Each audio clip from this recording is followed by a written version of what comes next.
يا دوبك 26 سنة وصاحب ورشة وعمل طيارة من حديد. خلينا نشوف اختراعات وعمل ايه كمان للمنزل وربة المنزل بعد الفاصل مع محمود محمد السيد بعد الفاصل.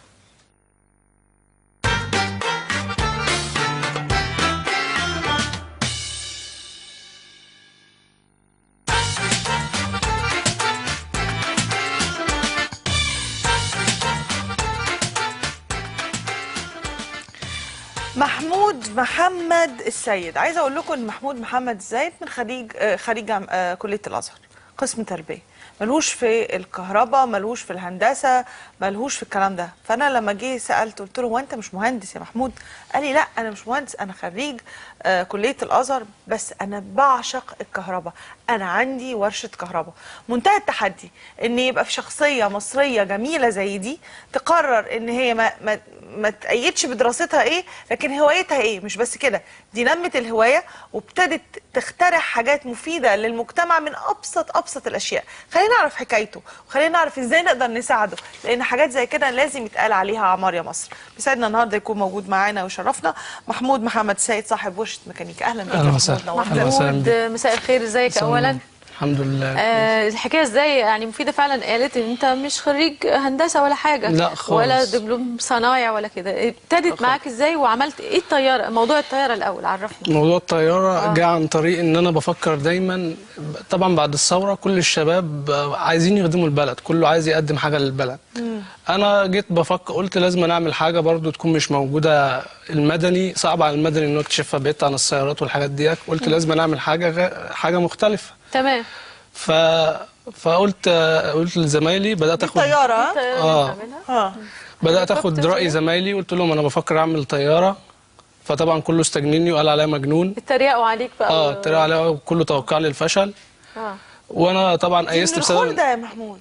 لا، من الخردة. دي من الخردة. من انت رحت اشتريت المعدات دي كلها من المحلات اللي جنبك؟ ايوه صح؟ مش محلات، ده جنبنا سوق كده في خردة حديد. خردة كنت بروح اجيب طبعا حديد بالكيلو علشان انا معيش فلوس. طب تمام.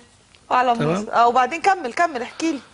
بعد كده بدأت اشتغل في الورشة. انا عندي ورشة بصلح فيها جميع الاجهزة اللي فيها كهرباء او ميكانيكا، من تكييف لعربيات لموتوسيكلات، كل الحاجات دي. موهبه بالفطره الحمد لله. ولا في معلم علمك؟ لا الحمد لله. انا طبعا والدي برضو ساعدني كتير.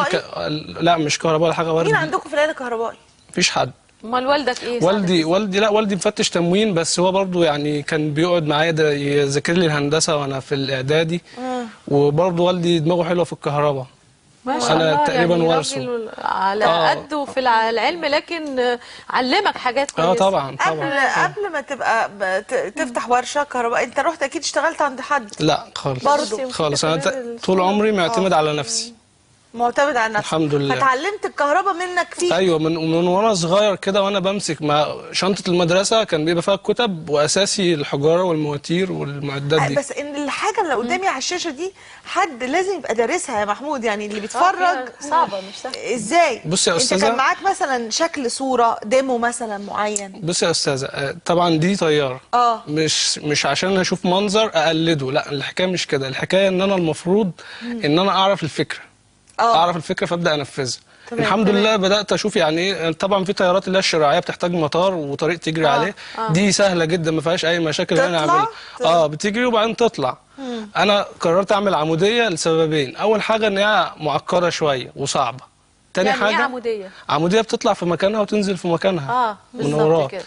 فقلت لازم اعمل طياره عموديه عشان تبقى اصعب، علشان اقول للبلد ان احنا نقدر نصنع. احنا كشباب نقدر نصنع. ليه كل حاجه نستوردها من بره؟ بدات بالفكره، جربتها ازاي؟ يعني دي حديد وكده، ازاي جربتها وايه المكان اللي انت ده المكان ده بيت ورا بيت ستي.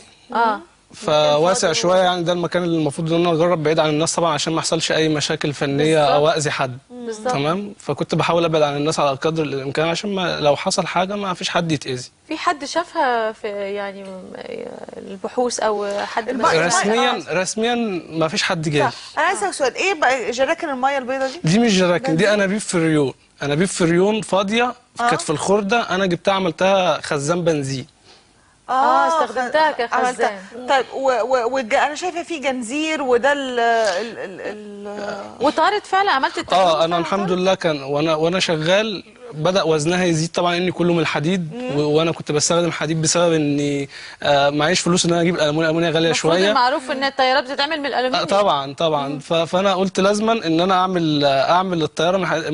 معيش امكانيات، فقلت بدات اعملها من الحديد كله من الحديد. محمود قبل ما نطلع فاصل، انت بتحب تخش على الانترنت، ليك هوايات انك تقعد تدور وشكل الطياره بدون طيار عامله ازاي؟ طبعا يعني لما الفكره جات لي بدات اخد فكره عن طياره، اخد فكره بس. يعني هو طبعا على النت مفيش تفاصيل لاني يعلموني يعني ايه اصنع طياره. بيجيبوا طياره وتفاصيلها كانها فور سيل مثلا للبيع، فابدا اشوف التفاصيل. ازاي وهي من الحديد طارت يعني؟ اتغلبت على وزنها، وده كان حلمي.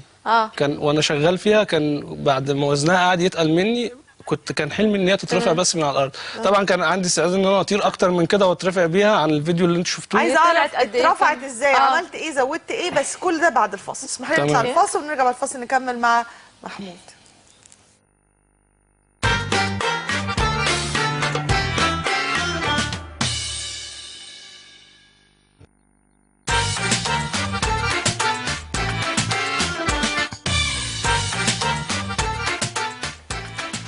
بنرجع مع محمود اللي عنده ورشة كهرباء وقرر ان هو ما يستسلمش لتعليمه، وان هو خريج الازهر، وان هو لا هو بيحب حاجة، هو بيحب الهندسة، هو بيحب الكهرباء، فقرر ان هو يبتدي يفكر. ولما فكر اخترع اول حاجة طيارة بدون طيار، ده غير اكتر حاجات كتيرة جدا. بنكمل حوارنا معاه. محمود، كنت بتقول قبل الفاصل انه عملت الطيارة من حديد، وده كان تقيل. اتغلبت على موضوع الوزن ده ازاي؟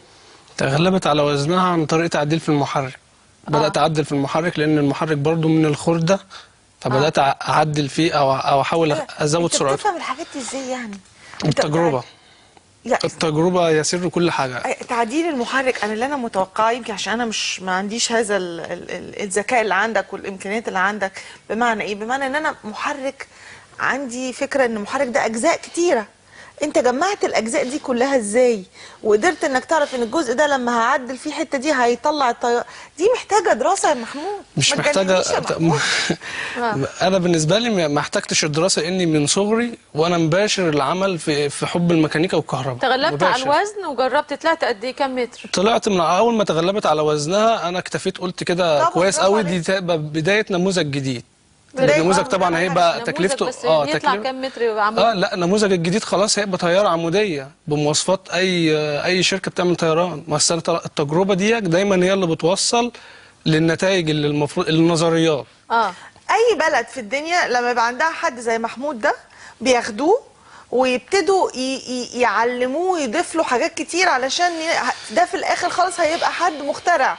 ليه لا؟ انا مش فاهمه احنا ليه سايبين المواهب اللي عندنا دي. يعني المنظر اللي احنا شايفينه على الهوا ده، دي طياره بدون طيار، اتكلفت كلها على حسابه الشخصي قد ايه يا محمود؟ تقريبا 25، بس على فترات. كنت بنزل اشتغل في الورشه. يعني انت كل شغلك يا محمود في كام سنه تدي جزء في سنه في سنه من بعد ما اتخرجت اللي هو 2012 اللي فات. فات. مش متجوز وعندك ولد وبنت؟ من قوت عيالي والله. ما هو ده عياله. يعني انت كنت في الظروف الصعبه دي اللي احنا على فترات كنت بشتغل في الورشه واوفر من مصاريف بيتي واجيب حاجات، اروح اشتري حاجات مهروله. واحد مراتك ما بتقولكش لسه؟ لا كله كان بيقول عليا مجنون، بس انا اكمني بحب اقايس. طب انت عرضت مشروعك ده على حد، جهات مسؤوله او حاجه؟ لا هو لسه المشروع خارج للنور، او الناس شافوه من الكلام ده من الاسبوع اللي فات بس تقريبا. مين اللي شافه؟ انا كل اللي عملته رفعته على عندي صفحتي في الفيس. برافو على صفحتك. برافو عليك. طب يا محمود، انت بتشرب سجاير؟